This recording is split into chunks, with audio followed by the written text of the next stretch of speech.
Hey everybody! Today's video is going to show you how to make a sweet little slider. Even if you don't have interactive dies, you can use regular dies to create really super unique slider elements. And so that's what I'm going to do here. Now I'm starting just by ink blending a card panel, and that little mark on the card panel is deliberate. That's a pencil mark. I'm going to show you what that's for later. And I'm just going to use 3 different colors of ink here to create kind of an ombre from yellow to orange to pink. And then I'll have a little blue focal point, so it'll be a little bit different. Now, after I ink blend the panel and clean my glass mat so I don't smudge anything, I'm going to put the card panel onto a sticky mat in my MISTI, and I'm going to stamp the text background stamp in cement gray over this background. Now, sometimes if you get a little bubble between the stamp and your MISTI, see how that leaves a little void there and you can actually see the bubble on my stamp? Just press it again. That's the beauty of using the MISTI. So that's what that looks like. I only had to stamp that once except to pick up those little spots. And now you can see why I drew that line. I'm using this adorable little envelope. This is so cute, and it comes in 2 pieces so that I can make it dimensional and make that a little channel that my slider little bears are going to slide through. So I love that this envelope is 2 pieces. So this is an example of a die that wasn't meant to be a slider element, but you can make it a slider element because we are crafters and we make things. So see how that's dimensional? It's so cute all by itself, even without a slider. So here I have a little mock-up. I just have my little bears on a piece of tape, and then I have them on a die cut from an actual interactive die set. I'm going to use the little channel from the slider die set, and I'm going to use the little piece of paper that makes the bears go up and down that matches the channel, just because it makes it easier. You can, of course, create this yourself, but I like having these dies. And then I'm going to cut where that line was on the card panel, and that little slider element will slide through that, but be hidden behind the envelope in a really, I have to say, ingenious little thing that I made up. Just kidding, it's not that ingenious, but it's fun. So the reason you want to have a swatch chart for your markers is so that you can pick out harmonious color combinations. I will later on be matching the pink ink that I used to one of the markers. But here I wanted to pick out 3 blues to color these bears with. I wanted a light, a medium, and a dark blue so that they sort of contrast with that warm background that I created. And I'm just leaving them on my little mock-up. To color them, I added a dot of glue behind the bottom bear's ear after I colored the middle bear, so that I'm building this in a way that I can color it, but then I can also adhere it all together so that it becomes a solid piece at the end. Now, I picked the wrong marker out, not the one that I picked on my swatch. So this blue is a little light, and I'm going to correct that later and make it a little bit darker because I'm going to add a fur texture to these bears after I color them. So now I will color the darkest little bear, the darkest blue. They're so cute. They're such cute and happy little bears. I keep using these. I've used these on like 5 cards recently. But so you can see that that's just double-sided Post-it tape there, holding them together. And here I'm matching the pink to one of the markers so that I can color the balloon. And I will not just color it, but I'll also add a little highlight when I go to do the fur texture. So now you're going to be able to start to see what I'm talking about as far as putting this together goes. This is the little channel. This acts as a stopper for lots and lots of the MFT interactive dies or DIY sliders like this one. The channel is really helpful. I only glued it at the bottom because you really only need it at the bottom. So you can either just glue it down all the way up, or you can cut it off, whatever you want. It really doesn't matter. But what I'm going to do with this part of the little slider is put it through the front of the card. It'll go into that channel on the back of the card, and it will stop there when the card is all together. So this will be used to pull the bears up, and when you push it back down, that little stopper will stop it and keep it from coming out the bottom of the card. The envelope will hide the entire mechanism. Isn't this fun?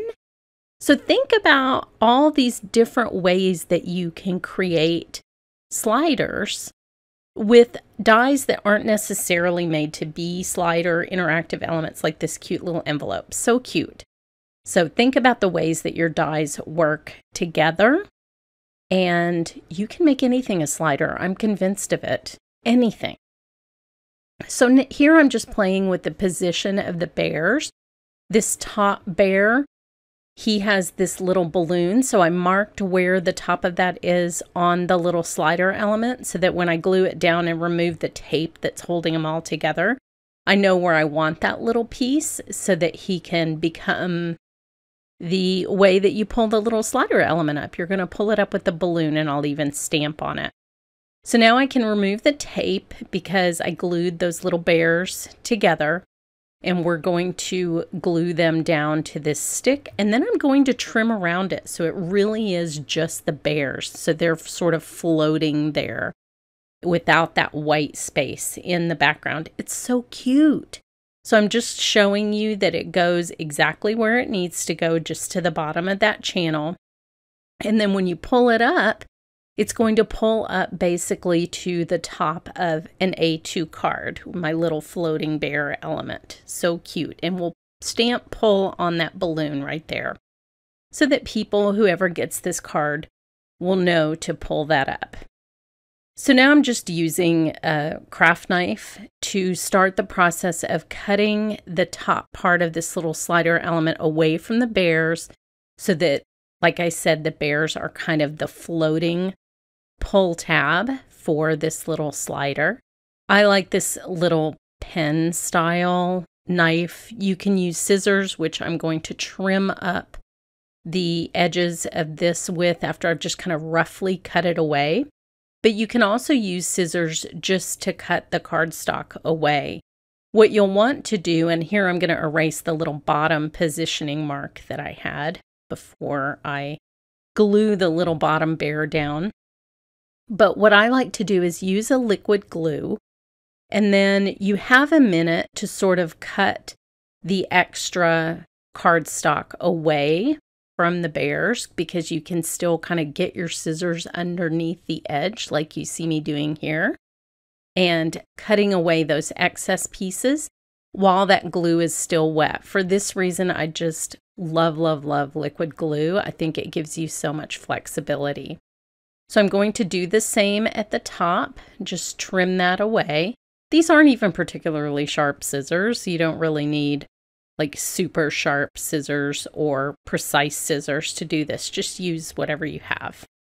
So now I have this one little section left next to this bear. So this is the point at which you want to make sure that you did add adhesive to all the bears, because they're really just stuck together over on that edge by that one little ear.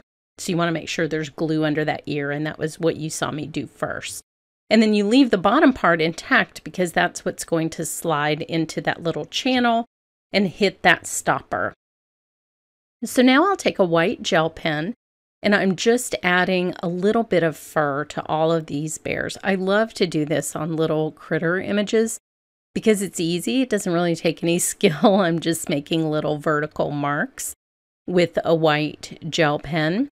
One way that you could also do it, and I've done videos on this, is after you do the white gel pen, if you want to take a colored pencil or a skinny marker that's a little bit darker than the color of your bear, then you can also put darker lines. So you have the white gel pen lines and darker colored lines, and that will add even more to the fur texture. But just the simple white gel pen adds so much to these little bears. So I corrected the color of that top bear. I realized that my white gel pen wouldn't really show up on that super pale bear on top. And so I colored him with the color that I should have picked out based on my swatch earlier. It's hard being old and blind, right? So look how cute those are up close. Just adorable little fat little bears.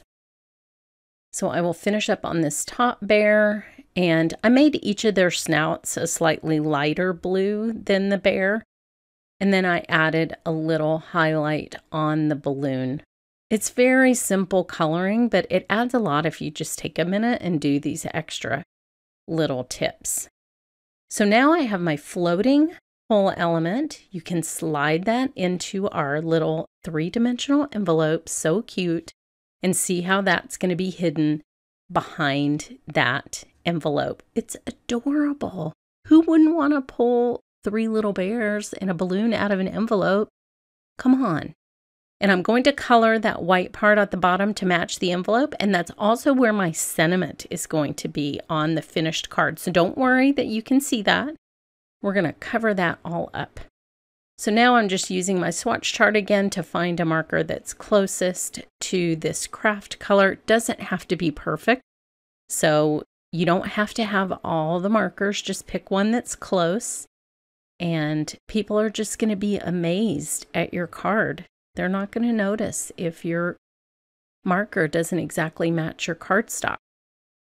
So now we have the little matching tab that's going to slide in and out of there. Look how cute that is. It's like magic. And then you slide the tab in, and we are going to pull the little bears out. Now the bottom part matches. So cute. So cute. But one last thing, just in case you're sending this to someone who isn't a card maker, you want to stamp the little pull on top of the balloon. So I'm going to position that on the pink little balloon, and then people will know that that's how they make this little magic work. And I will just stamp that in black ink. And with these tiny stamps, just press gently after you ink it. That way they don't spread out. I love this fine little font. So just have a very light touch for that, and you'll be real happy with the results of how clean that sentiment is. Look how cute these little guys are. What an adorable birthday card. I just love it so much. I could use these bears endlessly. So here's what it looks like in and out of the envelope. And then here is the finished card with the little birthday sentiment from this set. Thanks so much for watching.